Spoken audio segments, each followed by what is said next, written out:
नमस्कार दोस्तों। राजकीय इंटर कॉलेज में प्रवक्ता पदों के लिए वैकेंसी आई हुई है, जिसके लिए आवेदन की प्रक्रिया 22 दिसंबर से शुरू हो गई है। दोस्तों, यह वीडियो आप सबके लिए बहुत ही महत्वपूर्ण होने वाली है, क्योंकि इसमें स्टेप बाय स्टेप आपको सारी चीज़ें स्पष्ट कर दी गई हैं कि किस प्रकार से हमें फॉर्म को फिल करना है। दोस्तों, जब आप सरकारी रिजल्ट्स या आयोग की वेबसाइट पे ओपन करेंगे तो इस प्रकार का इंटरफेस आपके सामने खुलेगा। दोस्तों, हमें 22 दिसंबर के प्रवक्ता पदों के लिए वैकेंसी वाले रो को देखना है। इसमें आपको कई कॉलम दिख रहे होंगे, जैसे start date, fees submission, view advertisement और अप्लाई ऑनलाइन। अगर आप एडवर्टाइजमेंट डाउनलोड करना चाहते हैं तो आप यहां से डाउनलोड भी कर सकते हैं। दोस्तों, फॉर्म भरने के लिए हमें अप्लाई ऑनलाइन पर क्लिक करना होगा। इसके पश्चात इस प्रकार का इंटरफेस आपके सामने ओपन होगा। यहाँ पर आपको subject wise number of vacancies और क्वालिफ़िकेशन की जानकारी दी जाएगी। दोस्तों, यहाँ पर अलग से पुरुष के लिए number of vacancies subject wise दर्शाया गया है और इसके नीचे महिला कैंडिडेट्स के लिए अलग से नंबर ऑफ़ वैकेंसीज़ को दर्शाया गया है। दोस्तों, यहीं पर आपको अपर और लोअर एज लिमिट भी देखने को मिल जाएगी। अगर आप किसी पर्टिकुलर सब्जेक्ट के लिए क्वालिफ़िकेशन देखना चाहते हैं तो आप उसे भी यहाँ से देख सकते हैं। मान लीजिए मैं हिंदी सब्जेक्ट के लिए इसे ओपन करता हूँ तो आपके सामने इस प्रकार का इंटरफेस ओपन होगा। इसी प्रकार आप किसी अन्य सब्जेक्ट के लिए भी क्वालिफ़िकेशन को देख सकते हैं। यहाँ पर आपको दो प्रकार की क्वालिफ़िकेशन दिख रही होगी, एक इसेंशियल क्वालिफ़िकेशन और एक प्रेफरेंशियल क्वालिफ़िकेशन। यहाँ पर दोस्तों मैं आपको बता दूँ, हमें केवल इसेंशियल क्वालिफ़िकेशन की ही आवश्यकता है। इसके नीचे जब हम स्क्रॉल करेंगे तो हमें कैटेगरी वाइज फ़ी डिटेल भी देखने को मिलेगी। दोस्तों, ये जानकारी हमें व्यू क्वालिफ़िकेशन को टिक करने पर मिल जाएगी। तो अगर अभी तक आपने हमारे चैनल को सब्सक्राइब नहीं किया तो कृपया इसे सब्सक्राइब कर लें।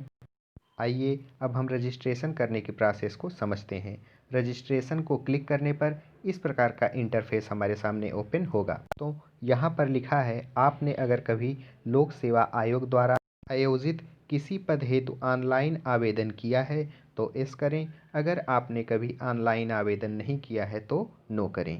अगर आप यस करते हैं तो आपको पहले वाला रजिस्ट्रेशन नंबर यहाँ पर फिल करना पड़ेगा। इसके बाद इस प्रकार का इंटरफेस हमारे सामने ओपन होगा। यहाँ पर आपको जिस सब्जेक्ट के लिए अप्लाई कर रहे हैं वह देखने को मिल जाएगा। पुनः नीचे स्क्रॉल करने पर हमें पर्सनल डिटेल फिल करने के लिए मिलेगा। यहाँ पर हमें कैंडिडेट नेम, फादर्स या हस्बैंड नेम फिल करना होगा। फिर आपको यहाँ पर ये भी फिल करना होगा कि आप यूपी के हैं या किसी अदर स्टेट के। आप उत्तर प्रदेश से बिलोंग करते हैं तो इस करके आप आगे बढ़ सकते हैं। अगर उत्तर प्रदेश के नहीं हैं तो आपको यहाँ पर नो करना होगा। दोस्तों, अगर यह वीडियो आपको हेल्पफुल लगे तो इसे लाइक कर दीजिए और हमारे चैनल एग्ज़ाम क्रशर को सब्सक्राइब कर लीजिए। हो सके तो आप इस वीडियो को शेयर भी कर सकते हैं। नेक्स्ट आपको देखने को मिलेगा गवर्नमेंट एम्प्लॉई आप उत्तर प्रदेश में हैं या नहीं। अगर हैं तो यस करिए, नहीं तो आप नो करके आगे बढ़ सकते हैं। इसके नीचे आपको देखने को मिलेगा कि आप उत्तर प्रदेश एग्ज़ाम में कभी डिबार्ड किए गए हैं या नहीं। उम्मीद है ऐसा कोई भी कैंडिडेट नहीं होगा, तो आप नो कर सकते हैं। इसके नीचे आपको कैटेगरी फिल करनी होगी।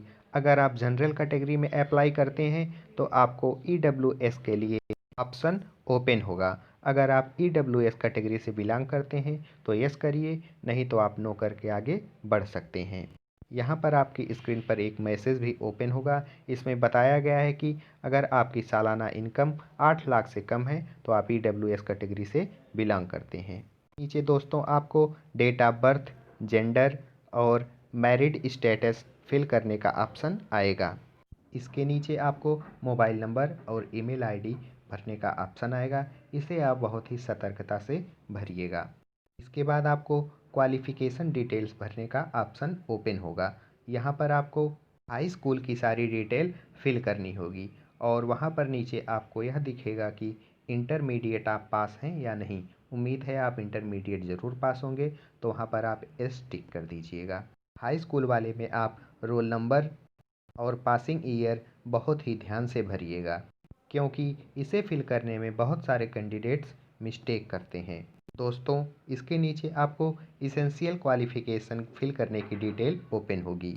यहाँ पर आपको एस और नो में ही जवाब देना होगा। अगर आपके पास क्वालिफिकेशन है तो आप एस करिए। दोस्तों, यहाँ पर एक चीज़ आप ये ध्यान दीजिएगा, जिसको हमने सर्किल किया है, ये वाली डिटेल एन ए जहाँ पर लिखा हुआ है, यहाँ पर कुछ फिल नहीं होगा। इसे हमने फिल करते समय देखा, को हमने माउस से क्लिक करके देखा, यहाँ पर कुछ भी ओपन नहीं हो रहा था। इसको हमें स्किप ही करना है। इसके पश्चात आपको प्रीव्यू का ऑप्शन मिलेगा, वहाँ पर आप क्लिक करेंगे तो इस प्रकार का इंटरफेस आपके सामने आएगा, जहाँ पर आपको अगर कोई त्रुटि लगती है तो आपको एडिट करने का भी ऑप्शन मिलेगा, जहाँ पर आप अपनी मिस्टेक को सुधार सकते हैं।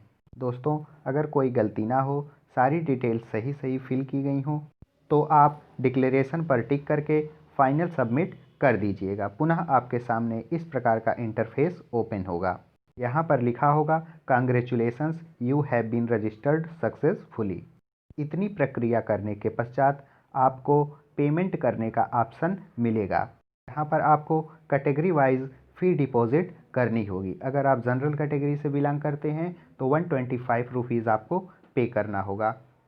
यहाँ आप क्लिक हियर टू पे द रिक्वायर्ड फ़ी पर क्लिक करके पेमेंट को कर सकते हैं। दोस्तों, उम्मीद है आपको अब फॉर्म अप्लाई करने में ज़्यादा परेशानी नहीं होगी। आप फॉर्म को फाइनल सबमिट कर सकते हैं। उम्मीद है आपको जानकारी स्पष्ट हो गई होगी। Thank you for watching.